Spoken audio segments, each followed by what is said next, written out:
Ladies and gentlemen, the game is rigged for the rich to get richer, and it is our governments who have rigged it for them. How, you ask? Through economic policies which they claim are essential for growth, and without those there would be no growth.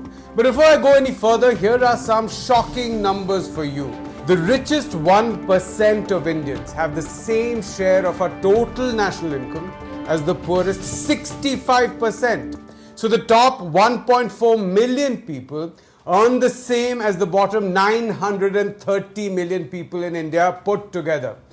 This picture is even more unequal when we look at the share of total private wealth. Here, the richest 1% own the same amount of total wealth as the bottom 93%. That means that the richest 1.4 million people in this country have the same amount of total wealth as the bottom 1.33 billion Indians. But this story is not about India, which is after all a developing country, a poor country. Today I will tell you the story of the developed capitalist world, especially the USA, the home of free market capitalism, and supposedly the country with the greatest opportunities for all. In the US, the richest 1% have the same share of the national income pie as the bottom 62%, just marginally better than us. The wealth equation is also similar to us. The top 1% of Americans own the same amount of private wealth as the bottom 92% put together. If these numbers don't shock you, there can be only a few reasons for that. That's probably because you are jaded for whatever reasons, or else you believe that inequality is an acceptable side effect of economic growth. That, as I will show you today, is a complete lie. It's a total myth. It is a myth that textbook economics teaches you. It is a myth governments promote. Increased inequality is a result of the economic policies of deregulation, privatization, and globalization that were adopted across the world from the mid-1980s, in the US and UK in the early 1980s. I will show you that the so-called trickle-down theory that says that if the rich get richer, prosperity will trickle down to everyone, even if it increases inequality. This trickle-down theory does not work. And it has never worked anywhere in the world. In fact, as we will see, at least in the US, the poor were better off when there was less inequality. And then sometime in the 1980s, the game was rigged for the rich to get richer. That game became so popular that by the early 1990s, governments across the world had convinced themselves that this was the only way to grow their economies. But to understand this, we need to first rewind almost a century to the Great Depression, when there were massive job losses and economies had come to a standstill. That was the biggest crisis that free, unfettered capitalism had faced till then. And it led to the rise of economists who said that capitalism as a system has the tendency to create unemployment, and only government spending from outside can help fix it. The most famous of these, the most important of these, was John Maynard Keynes, who became extremely influential from the late 1930s. I'm not going to bore you with the technical aspects of Keynes's theory, but here's one way to think about it. Now, imagine a man who has an ulcer and is losing his appetite. He stops eating and gets weaker, so he stops working, lies around in bed for most of the time, and because he lies in bed, he spends less energy and needs less calories to just survive. So now he eats even lesser and then becomes even more weak. This can continue till the man achieves a low level of equilibrium, where he eats just about enough to sustain himself while he is simply lying in bed. The only way to take this man out of the slump is for a doctor to come and cure his ulcers and then force him to exercise. That will improve his appetite, make him eat more, increase his energy levels to stay out of bed and go back to work. And again, as he burns calories, he will want to eat more, and so on. An external impetus, in this case the medical treatment, has pushed him up into a higher equilibrium state of existence. In Keynesian theory, the government plays the role of this doctor, and increased government spending directly in the economy is supposed to play the role of the cure. Now, Keynes's ideas began to gain currency in the UK during the war period, during the Second World War, along with ideas of welfare, because the government needed people to go and fight Hitler. And they had to go knowing fully well that they might not ever return. So they were promised jobs when they came back, if they came back, and free education and health services for them and their families after the war, and also that England would be a more equitable nation. These ideas were formalized in what came to be known as the Beveridge Report. Beveridge proposed to Parliament that the government needs to spend on its own people to get rid of what he called the 5 giant evils: want, disease, ignorance, squalor, and idleness. It became the blueprint for the post-war social security systems that the British state installed after the Second World War, including the massive free National Health Service, which continues till today. Now, interestingly, Britain's wartime Prime Minister, the great Winston Churchill, opposed the Beveridge Report and voted against it, saying that it would be impossible to fund these kind of policies. The result was that Churchill, the war hero, was thrown out by the British public in the general elections in 1945, right after the war. Clement Attlee led Labour to victory, promising jobs for all, fair wages and free health and education. By 1951, of course, Churchill had learnt his lessons and became an ardent supporter of state spending. In fact, between 1951, when Churchill was elected as Prime Minister, and 1964, the UK was led by successive Conservative governments who had been historically opposed to state intervention in the economy. But they fully embraced and implemented Keynesian policies, expanding the state's role in the economy, spending more on the NHS, giving free public education, etc., things that the Conservatives were opposed to before World War II. In fact, that was the consensus by then across the capitalist world. Not just UK, in France, public spending expanded dramatically, and large parts of the economy were actually nationalized, from banks to coal mines, from car companies to airlines. And if you thought this was a European thing, then you couldn't be more wrong. Actually, the USA was the first to expand the government's role in stimulating and regulating the economy, well before Keynes became popular. It began in 1933 when Franklin Delano Roosevelt became president, and he came up with a plan to deal with the Great Depression. He implemented what was then known as the New Deal. And it had the following key features. First, there was massive government projects to generate employment. Remember, the US was still in the middle of the Great Depression and was trying to come out of it. Second, there was support to farmers not to grow some crops to help raise crop prices and increase farm incomes. And third, a National Recovery Administration was set up to regulate work hours, ensure people got fair wages, and giving workers the right to set up unions. And fourth, the US government spent money to open hospitals and clinics for the poor and spent huge amounts on starting public schools and on hiring thousands of teachers. Now, did this make FDR a socialist or a communist? Not at all. His aim was to save capitalism itself, to bring it back on track. After the Great Depression, he was no communist, he was very anti-socialist. Now, the question is, how were Western capitalist nations funding all this spending? There were 3 key levers with which the economy was lifted back. 2 of these are still used, but the third has been entirely discarded since the 1980s. And the one which has been discarded is precisely how governments are now rigging the game for the rich and helping them get richer by discarding that third tool. I will come back to that later in my story. For now, let's return to the policy levers that Western governments used to revive their economies after the Second World War. The first was what is most popular even today, giving easy money to people to stimulate investment and demand, reduce interest rates. Throughout the 1940s till the 1960s, the US and UK actually calibrated interest rates to make it easier for businesses and consumers to borrow and spend. The second, a more important method, was running higher fiscal deficits.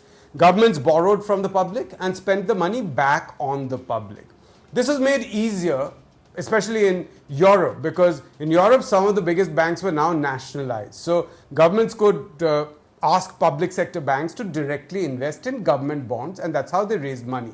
In fact, the USA ran huge fiscal deficits through the 1930s and 1940s, often more than 10% of GDP, even going up to as much as 25% during the war. The UK too had very high fiscal deficits in the aftermath of the war, the immediate aftermath of the war, ranging between 6 to 8%. But what is interesting is that fiscal deficits dropped back to 2% levels by the 1940s. And this was because governments raised money to spend by raising taxes on the rich and increasing corporate taxes. Now, this table shows you the highest tax rates on income in the US and the UK between the 1940s and 1970s. And you can see the highest slab was incredibly high, going up to 99% during World War II and staying in the 90s till the 1960s, and then dropping to 70% in the US and 83% in the UK. So, if you earned a certain amount and crossed that threshold, the government literally took away 70 to 90% of the additional money you made. What about corporate tax, the tax on corporate profits? In the UK, there was no separate corporate tax till 1965. Companies were taxed at the same rate on their profits as the personal income tax rate. The US used to have a very low corporate tax rate in the 1920s, ranging between 12% to 13.5%, and this actually continued till the late 1930s when it was gradually raised. But in the 1940s, this would go up dramatically. Now, this table tells you what happened. In the USA, the peak rate rose to 40% in the 1940s. In the 50s, it rose to 52%, rose further to 53% in the next decade, and then dropped to 49% in the 1970s. In the UK, corporate tax was the same as income tax, where the peak rate was a whopping 90%. And corporate tax was turned into a separate tax only in 1965. And immediately, a peak rate of 45% was levied on corporate profits, and this rose to 52% by the 1970s. Now, how much do you think the corporate tax rate is in the UK and US right now? If you know the answer, please pause the video right now and put it down in the comments. And please also write in brackets at what point in the video you wrote down that comment. Okay, if you know, you know. The rest, wait, I will reveal it as we move along. Just remember the figure that I pointed out right now. Okay, this pause is also the right time for me to ask you to please subscribe to my channel.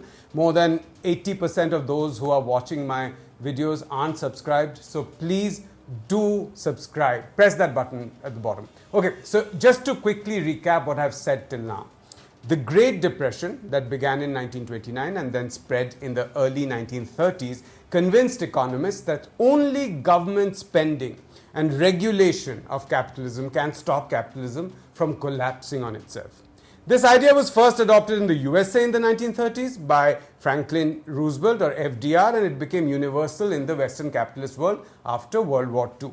So, governments spent more on directly creating jobs. They intervened much more in the economy. Banks and key sectors were nationalized. The public sector expanded. Workers got protection and were allowed to unionize.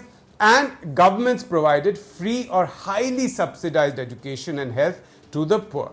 All right.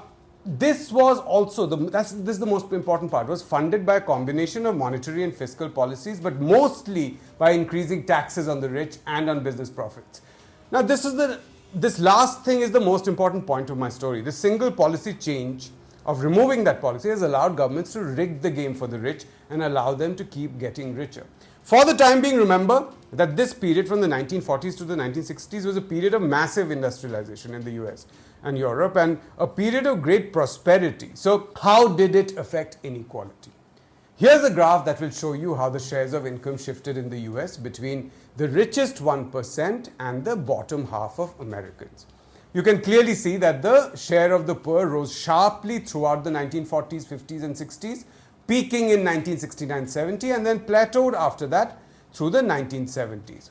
The exact opposite happened to the richest 1%, whose share dropped sharply during this period, going down to half of what it was by the 1970s. Here is another way to look at it. Between 1935 to 40, the average income of someone in the richest 1% bracket was 144 times that of the average income of someone in the bottom half of the earnings bracket. 144 times. This is in the USA. Between 1975 and 1980, this ratio dropped to 52 times. Again, very high but significantly lower. Now, if I were a rich American in that period, I would be very angry and I would be plotting to counter these policies. The trouble was that given the massive share of income the average Joe in America commanded and that they could all get together and unionize, it was very difficult for the rich to control politicians and for politicians to ignore the poor. The rich across developed capitalist world needed an opportunity to reverse this kind of government-regulated capitalism. The first of these was provided by the inherent weakness of the Keynesian model, that it would cause inflation ultimately. As governments stimulate the economy and increase employment, two things happen.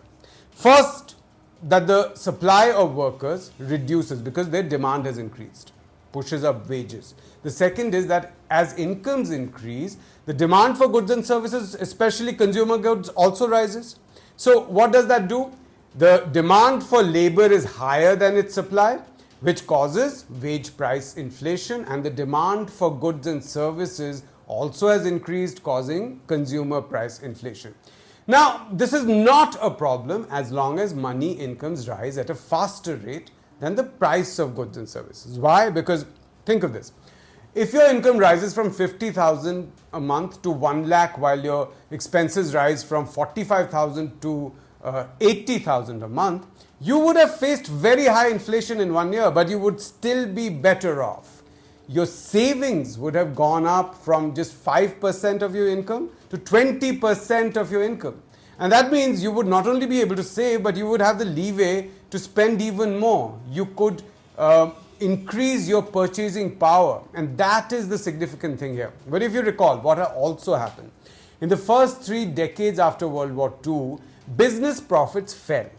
Partly because workers were able to unionize and negotiate better wages, partly because governments cracked down on price gouging, and also because high profits were taxed away by governments. So, by the end of the 1960s, businesses had no reason to expand because they weren't going to keep any of the additional profits they would have made from expanding their business. So, by the time the 1970s came around, there was runaway inflation, along with an economic slowdown and stagnation, and along with that, because there was inflation and stagnation, unemployment was rising. This is what economists call stagflation, stagnation plus inflation.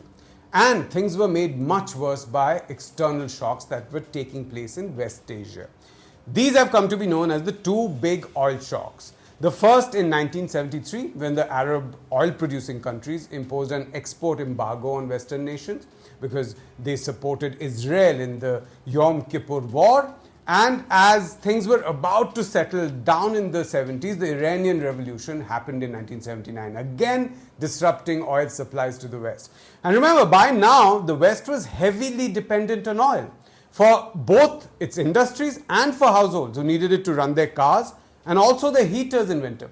Governments in the West had no idea how to handle this problem. And if it was only stagflation, they might have, but there was also these oil shocks. This is precisely the moment that the rich were waiting for. There's now enough evidence on how there was planned propaganda to oppose and undermine Keynesian policies throughout the period.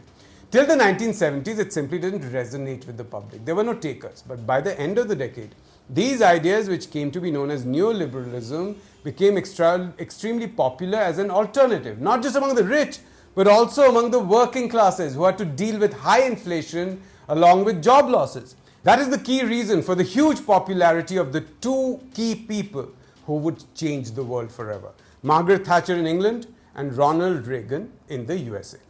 They were instrumental in making radical changes to economic policies in the Western world, such that these policies have come to be known as Thatcherism and Reaganomics. Here are its key aspects: drastically cut government spending, privatize public assets and companies, deregulate industry and liberalize labor laws to reduce the bargaining powers of workers, make it easier to hire, and more importantly, make it easier to fire. Remove restrictions on banks and financial institutions, and most importantly, slash taxes on corporations and the rich. If previous post-war governments accepted inflation as a side effect of ensuring high employment, now the exact opposite became the foundation of economic policy. Governments after that saw unemployment as collateral damage for keeping inflation down. The objective was to always keep interest rates low, not only because that would allow businesses to borrow easily, it also helped the rich raise money at low cost to simply invest in the stock markets and earn from financial speculation. The richer you were, the easier it became for you to get loans, spend it, and become even richer. And because workers were now too weak to fight unfair practices, real wages collapsed in the USA from the 1980s. So, businesses paid less in wages, had a lower cost of capital, and they were taxed less now. Gradually, they were also allowed to take their production outside the USA, especially to countries like China. This reduced their costs even more because they had to employ a lesser number of high-cost American workers, and because the working class in the USA had fewer job opportunities thanks to outsourcing, they had to accept lower wages, or at least flat wages. Let us bring that inequality graph again. Here is how it looks now, and you can clearly see that from the early 1980s, the tables completely turned. The top 1% started to increase their share of national income, while the bottom 50% saw their shares drop. And by the mid-1990s, the income share of the richest 1% crossed that of the poorest half of America's population and continues to rise even further today. Let's now bring back that old comparison again. In 1980, someone in the richest 1% bracket, as I said, earned 54 times what someone in the bottom half earned. By 2023, this ratio had gone back to where it was in the 1930s. Now the average income of the richest 1% is 145 times that of someone in the bottom 50%. Now you could argue that the inequality does not matter, as long as the bottom 50% also gained in absolute terms, that higher economic growth made their lives significantly better, improved their living standards. That is simply untrue. If I take 1980 as the turning point, then between 1937 and 1980, which is 43 years, the average real income of the poorest 50% of Americans rose by nearly 400%. That means their purchasing power rose to 5 times of what it was in the late 1930s. 5 times. In the 43 years since then till 2023, for which I have data, again 43 years, it has gone up by just 17%. 17% in 43 years, which means their living standards have stayed virtually where they were for 4 decades. What about the richest 1%? As expected, their average real income went up by just 79% between 1937 and 1980. I'm saying just 79% because the poor did so incredibly well during those decades. In the 43 years since then, the average income of the super rich has gone up by 230%. That means it has more than tripled. Compare that to the measly 17% rise for the poorest 50% of Americans. The sharp rise in the fortunes of the richest is because of government policy choices made from the 1980s. Keep interest rates low to help the rich borrow more and invest. Deregulate businesses and the financial market so that the rich can increase their profits and earn more from stocks and shares. Weaken workers so that wages remain low and that increases corporate profit even further. Cut back on government spending so that you can slash peak taxes on income and cut taxes on capital gains. And some of you might know what the peak corporate tax rates are now that I asked earlier. The highest corporate tax rate in the US has dropped to just 21% now, and it is 25% in the UK. Yet, despite that, despite the spending cuts, Western governments have actually increased their fiscal deficits. The US has had to fund its war machine and also give endless freebies to corporates, subsidies on R&D, to pharma and even IT, big public contracts to companies like Tesla, for instance. The average fiscal deficit in the US was lower in the 1950s, 60s and 70s than it has been since then. Even this makes the rich richer. How? Because 90% of American public debt, the money the US government has borrowed, is held by rich Americans. That means it is their savings on which they get paid a guaranteed return by the US government through the taxes they levy on everyone. So the rich get tax cuts and save more money, and they invest a part of it in government bonds, which is what the public debt after all is. And they earn fixed, safe returns on that debt. So of the 3 policy levers that I mentioned earlier, tweaking interest rates, running fiscal deficits, and taxing the rich, the first 2 are actually good for the rich. It makes them richer. The only one they don't like is taxes. And that is why this is the only policy tool which has disappeared from the playbook of almost all governments across the world. And this is the only policy tool that mainstream economists oppose vehemently all the time. This is how governments rigged the game for the rich. By the way, this story is broadly the same in India, especially when it comes to inequality. You can see it in this graph. The share of national income of the richest 1% kept falling to the early 1980s when Indira Gandhi first implemented some pro-business reforms. I will do a separate video on this. If you are interested in knowing more about it, do let me know in the comments. I'll do it. As you can see from the graph, from 1982, the share of income of India's richest 1% began rising, while that of the poorest 50% began to fall. I'm going to make a series of videos on this, focusing on how we have ended up where we are today. Again, let me know in the comments if that interests you, and do subscribe to my channel. I need your encouragement to keep going. Until next time, goodbye.